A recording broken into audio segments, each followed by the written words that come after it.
Hi, welcome to episode 2 of Get Out of Your Head. Thank you so much for joining me today. My name is Carol Mason, and I am going to share with you my experience and the process that I use to get out of my head. So, when I read the book, The Power of Now, back in 2007, I had an amazing transformation that began a journey, a 3-year journey of realizing that I had lived in my head all my life. And many of us do. So I would like to share that experience and that process with you. And I started last week with episode 1, and I talked about how we have incessant thinking going on. There is a constant commentary running through our heads all the time. There are very, very few moments of no thought throughout the day. I read somewhere that we have 90,000 thoughts a day running through our head. And we hear a lot of people talking about that voice in my head. Well, you can tame that voice. And I'm here to tell you how I have done that, or am in the process. It is a continuous process because you can't stop your thoughts. But I'm going to share with you how you can become aware of those thoughts, and they dissipate, they dissolve once you put the light of consciousness on your thoughts. So last week we talked about how we have that incessant thinking going on, and this week I'm going to talk about you are not your mind. So why do we think that we are our mind? Many of us think that we are the personality that we've developed, or what we think, what we believe. We have these belief systems in our own psyche that makes us think that that's who we are. But I'm here to tell you that that is not who you are. It's all part of the human condition.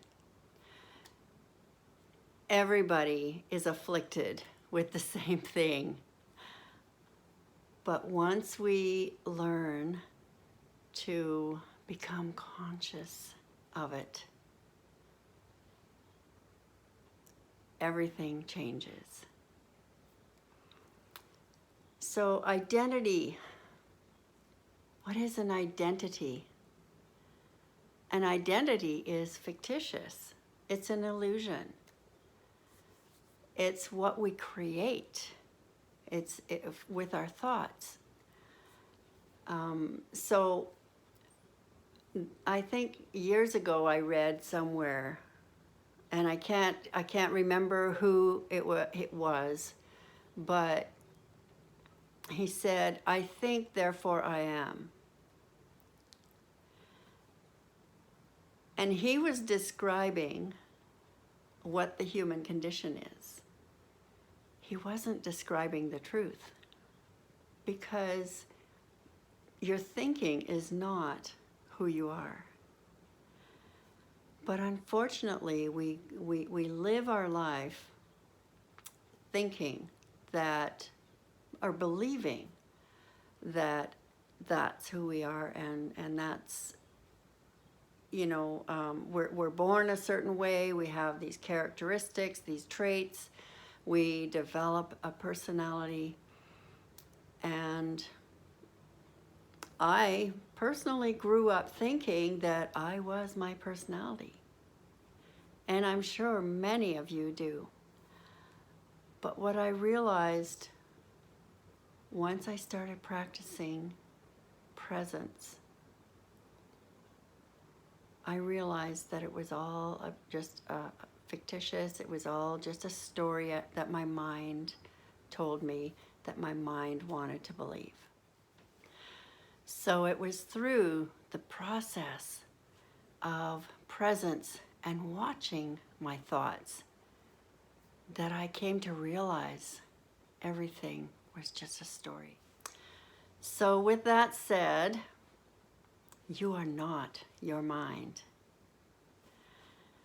And we're going to continue with these episodes, and you're going to find out how you can break through and break away from thinking that you are your thinking. You are your mind. You are not your mind. So next week, I will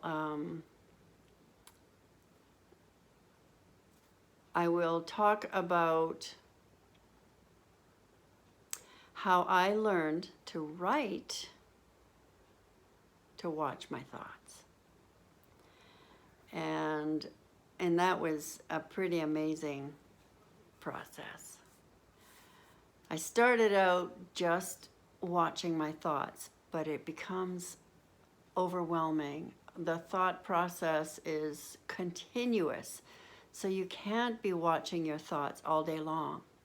You can only watch snippets of thoughts, because by coming into the present moment, you can watch while you're present and watch the thoughts continuing. Many people that do meditation actually think they're not meditating because the thoughts won't stop. They say, oh, I can't meditate because I can't stop my thinking. Well, the thing is, you don't have to stop your thinking. That's when you can just be aware of them. Just look at it, and it dissipates. So that's what I'm going to hopefully help you learn how to do. That's what I'm going to share of how I learned how to watch my thoughts. And it all came about, it solidified when I started writing. So I will do that next week, and I will see you all on Monday at 5. Thank you for watching. Bye.